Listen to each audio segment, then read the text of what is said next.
Christopher Nolan has quickly established himself as one of the greatest living directors currently working in the industry, with his most recent film, Oppenheimer, being a box office smash and securing him the Golden Globe for Best Director. There's a fair chance he'll finally win an Oscar this year. I wanted to take the time to go through his filmography and rank every movie he's directed from the worst to the best. Keep in mind, this list is my opinion, so if you disagree, let me know in the comments so we can fight about it. Let's start off the list with my least favorite film of his, which unfortunately is his first film, 1998's Following. This film follows...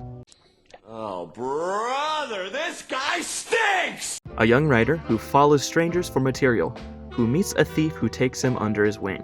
This is a 1-hour, black and white, low-budget, independent crime thriller. And yes, it's exactly what it sounds like. You have to commend Nolan for making this film happen, especially since he pretty much paid for everything himself and made it as low budget as possible. This means there's very few locations, very few characters, and very little action, so it does drag quite a bit. Everything considered, it's good for what it is, but doesn't really compare to his other work. This Letterboxd review by James said it best. Very much feels like a student film trying to emulate Nolan's style. So in other words, the most first directorial feature movie to be a first directorial feature. I give it 2 stars. Next we have his 2002 mystery thriller, Insomnia.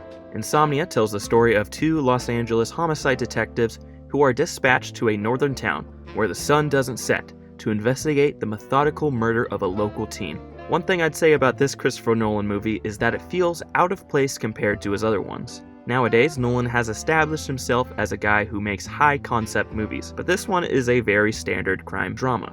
I didn't really dig this movie as much as his other work. This was probably my least favorite protagonist in a Nolan movie, and he was pretty forgettable.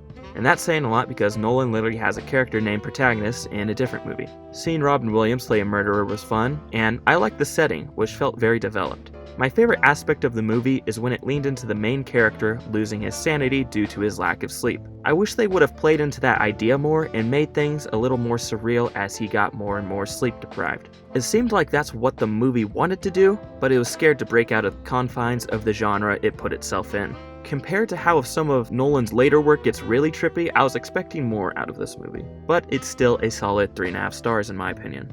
Now it's on to the first movie in the Dark Knight trilogy. Batman Begins. This 2005 movie is a pretty great origin story for such an iconic superhero. I love Christopher Nolan's grounded take on the character, and Christian Bale plays the part so well. In my opinion, this is the weakest of the trilogy for a few reasons. I feel as though the pacing of this movie is not as smooth as the others. The first act bounces from Bruce's training in the League of Shadows and flashbacks to his past. This means we really don't get to see Batman in action until nearly halfway through the film. And that's when the story in Gotham really takes off. By structuring the movie in this way, the villain's plot in Gotham feels like it passes really fast in the second act, which is another gripe I have. Scarecrow is underutilized in this movie. We have one of the most interesting Batman villains played brilliantly by Oppenheimer himself, and it feels like he's pushed to the sidelines in this movie. But those are small problems because as a whole this movie is a great origin story and a solid Batman movie. 3.5 stars. Next we have another Batman movie with 2012's The Dark Knight Rises. This movie has been trashed a bunch online, but I think it's a perfectly fine movie. It doesn't top The Dark Knight, but also, The Dark Knight is one of the greatest comic book movies of all time, so that's kinda hard to do. I don't really care about the continuity errors that much, as other people online have pointed out with this movie, but there are still some gripes I have with the film. The Talia al Ghul edition felt really forced and unnecessary, and the whole finale with all the cops in the city fighting all the criminals in the city was a little goofy. However, the ending of this movie is a perfect conclusion to the trilogy and a satisfying end to Bruce Wayne's character arc. Also, the editing and score is top-notch, as is the case with every Nolan movie.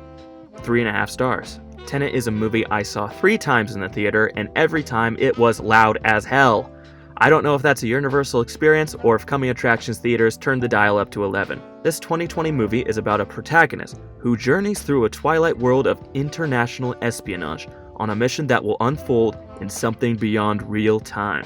As you can see from the logline, one of the main problems of this movie is that it's bogged down in its own exposition. This is a very complicated movie, so the majority of the dialogue is just explaining how the movie works. This means that the characters are pretty undercooked. Other than that, there's some really cool action sequences that play with time, and it's a pretty fun watch. Unfortunately, the plot is just too complicated for its own good, but good movie still, 3.5 stars.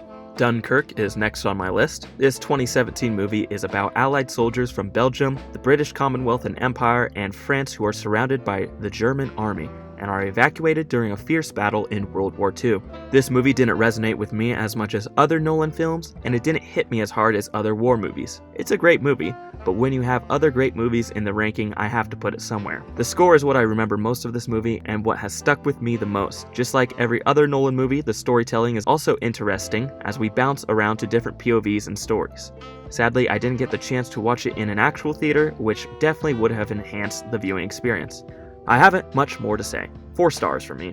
Now onto the iconic 2010 film, Inception. This was the genesis of all movie trailers nowadays having the bwomp sound effect, so there's something. Inception is about a thief who steals corporate secrets through the use of dream-sharing technology, who is given the inverse task of planting an idea into the mind of a CEO. But his tragic past may doom the project and his team to disaster. Similar to my thoughts with Tenet, this film is very complicated, so a majority of the dialogue is just explaining stuff to the audience. I think it's done better in this film since we have a little bit more nuance to our characters. There's a joke surrounding Nolan movies that the main protagonist always has a dead wife which drives him, which we see on full display in this movie. However, out of all the dead wife Nolan characters, I think this one is my least favorite.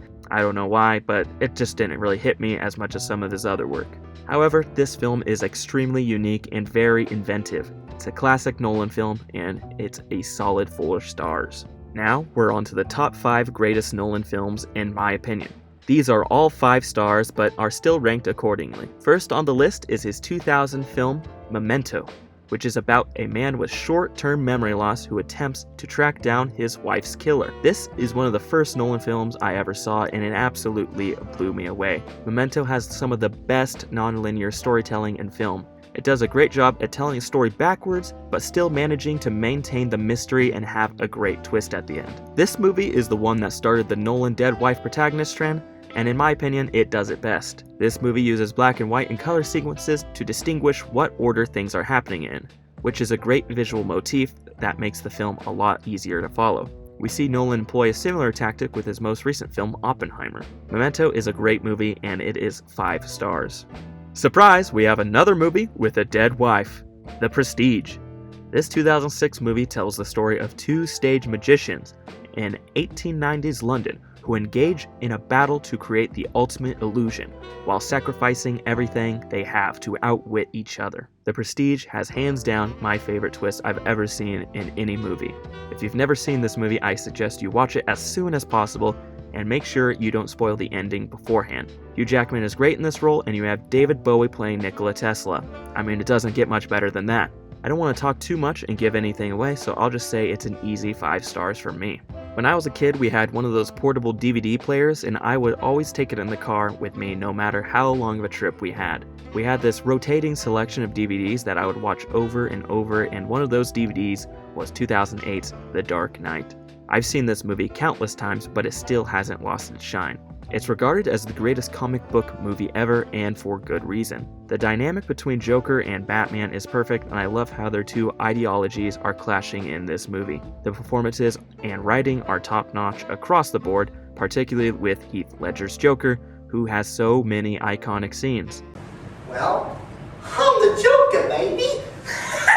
Just the opening bank heist is worth the price of admission alone. You've seen this movie, you already know how great it is. It's definitely the second best Batman movie, right after Lego Batman. We don't need an unsupervised adult man karate chopping poor people in a Halloween costume. I could. I'm only half joking.